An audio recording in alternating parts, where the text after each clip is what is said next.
Today, I am honored to speak with Sunil Vachani, Chairman and Managing Director of Dixon Technologies. Mr. Vachani belongs to the first family of Indian electronics. It's also said that he has electronics in his DNA. He founded Dixon Technologies in the early 1990s. Mr. Vachani, tell us more about Dixon Technologies. What was the funding scenario like when you started it in the 1990s? Hi, I'm Sunil Vachani.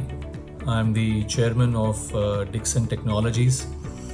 Dixon is one of the largest electronic manufacturing services company, and we are in the field of consumer electronics, home appliances, lighting, mobile phones, and security solutions.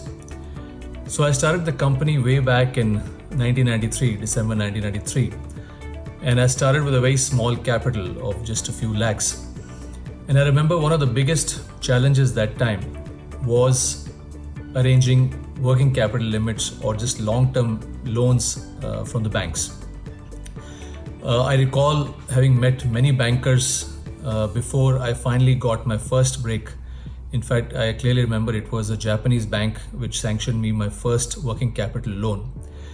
So I think one of the few things that one has to watch out for, or one has to ensure in trying to get your first loan from the bank is, first thing is that you need to show your vision about the company that you're starting or the company that you just started.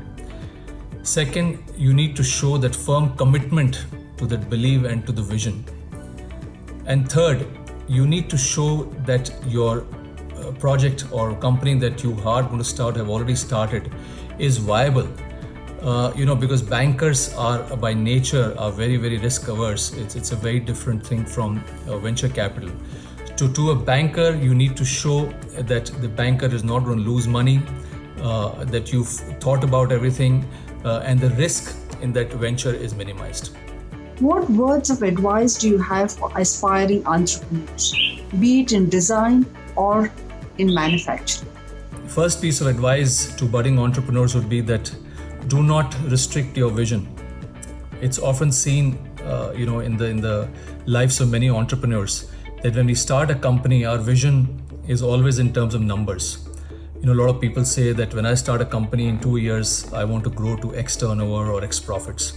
I feel differently. I feel that never look at vision in terms of numbers, because if you do that, you're kind of restricting yourself and you're also restricting your company. So always have a vision in trying to bring about a change, a big change in the world, a big change to the customer. Second, I think I would say that the key role of an entrepreneur is to build trust among all stakeholders. You need to build trust starting with the customer, with your suppliers, with your funding agencies like banks and other institutions, and also your shareholders. In fact, building trust with all stakeholders. That should be the key priority for any budding entrepreneur.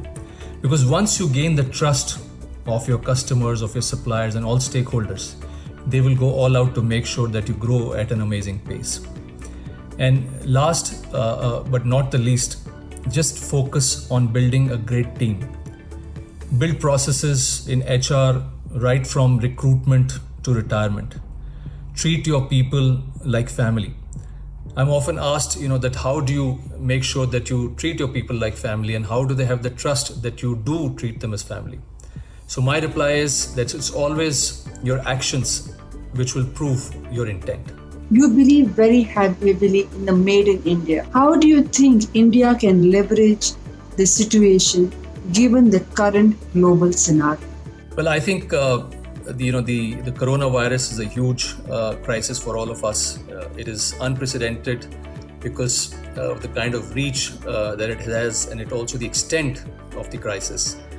But like I always say, that in every crisis there is a huge opportunity, and the opportunity that lies in front of us now is that all of us can look to the global markets, because every customer, every top brand globally will be looking at an alternative, a +1 alternative to our closest competitor. And this is a time that we need to go out there. We need to interact with the customers. We need to focus internally on our processes and our systems to ensure that we are indeed capable of addressing the global markets.